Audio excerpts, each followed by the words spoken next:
Ano po muna ang reaksyon ninyo doon sa sinasabi ni Senator Alan Peter Cayetano na in bad taste daw po yung inyong request na i-adjust yung schedule sa pagharap nyo po sa Senado?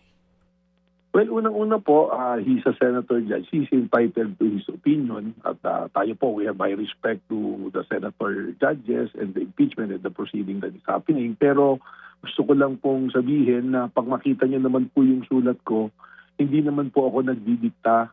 In fact, it's respectfully requested po na baka maaaring paagahin po yung aking testimonya sapagkat I was informed na parang yung magiging testimonya ko pa po yung ika-third week po, yung 20, 21, 22 po.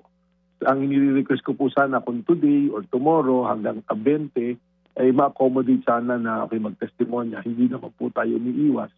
Nangyari lamang po na nagkaroon po tayo ng isa ring importanteng commitment na bilang director ng NBI. Pero I will make it clear po, DJ Chacha, Kaped, na ang priority ko po among those two events, ito pong impeachment sapagkat alam ko po kung gano'n po ito ka-importante sa ating lahat. O ayun, malinaw na po. Handa na po ba kayo sa inyong pagharap on July 20?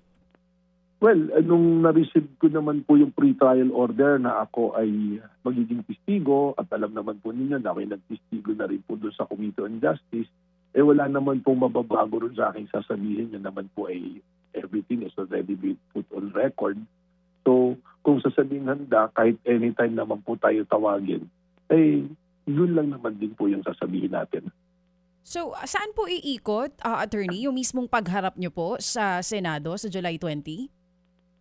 Well, hindi ko po madidiscuss yung detalye, DJ Chacha, pero alam naman po natin doon sa article of impeachment, doon sa grave threat kung papasok yan na siya pong naging coverage po ng testimonya ko din doon sa Committee on Justice at yung investigation po din namin.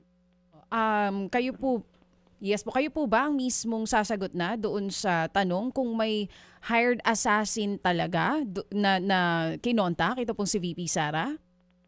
Ma'am, DJ Chacha, kung maaari po, baka pwedeng abangan na lang po natin pag ako Sige po po, i-presenta kung ano po yung pwedeng pasensya na po dahil it will be covered by my testimony. Baka po magkaroon po ng konting mga usapin pa at mapag-usapan po.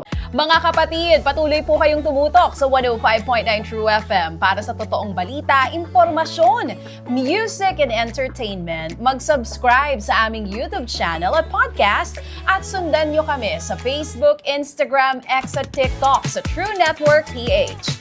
Bisitahin din po ang aming official website, truefm.ph.